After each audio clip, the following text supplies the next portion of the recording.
Emprego de vírgula entre as orações subordinadas adverbiais. O emprego da vírgula entre as orações subordinadas adverbiais deve observar a posição da oração adverbial dentro do período subordinado.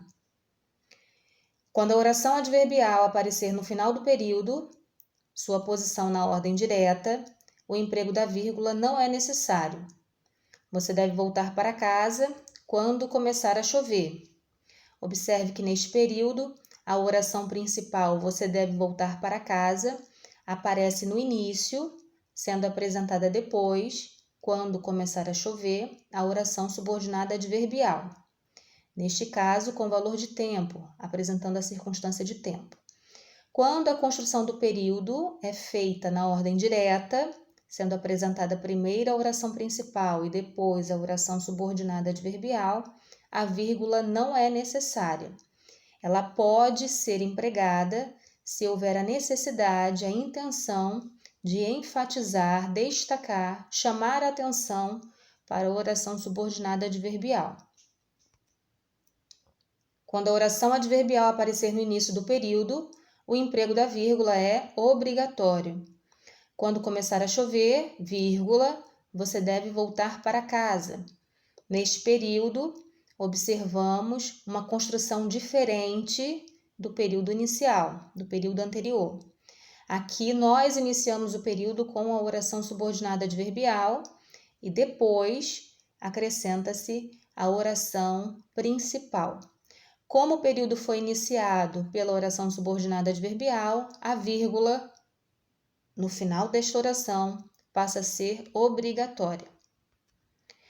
Quando a oração adverbial aparecer no meio do período, sendo chamada de oração intercalada, o emprego da vírgula também é obrigatório. Você deve, quando começar a chover, voltar para casa.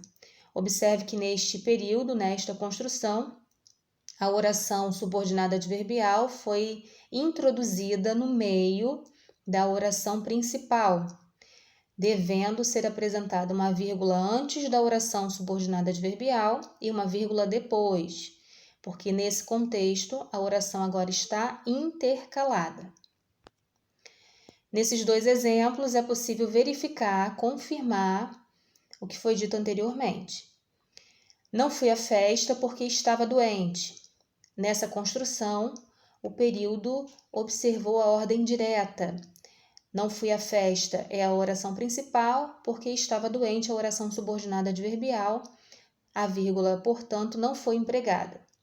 Porém, quando se diz porque estava doente, não fui à festa, a oração subordinada adverbial aparece deslocada, iniciando o período, sendo necessário o emprego da vírgula ao final da oração subordinada adverbial. No segundo exemplo, iremos à praia se não chover. Novamente temos o período sendo construído na sua ordem direta. Primeiro apresentada a oração principal, em seguida a oração subordinada adverbial. No exemplo de baixo, na construção de baixo, temos a oração subordinada intercalada. Ela aparece no meio da oração principal. Por aparecer no meio da oração principal, a oração então adverbial precisa ter uma vírgula apresentada antes dela e uma vírgula depois. Em resumo, só usaremos a vírgula no período composto por subordinação com orações adverbiais, só usaremos obrigatoriamente quando a oração subordinada adverbial estiver deslocada, aparecendo no início do período, ou quando ela estiver intercalada, quando ela aparecer no meio da oração principal.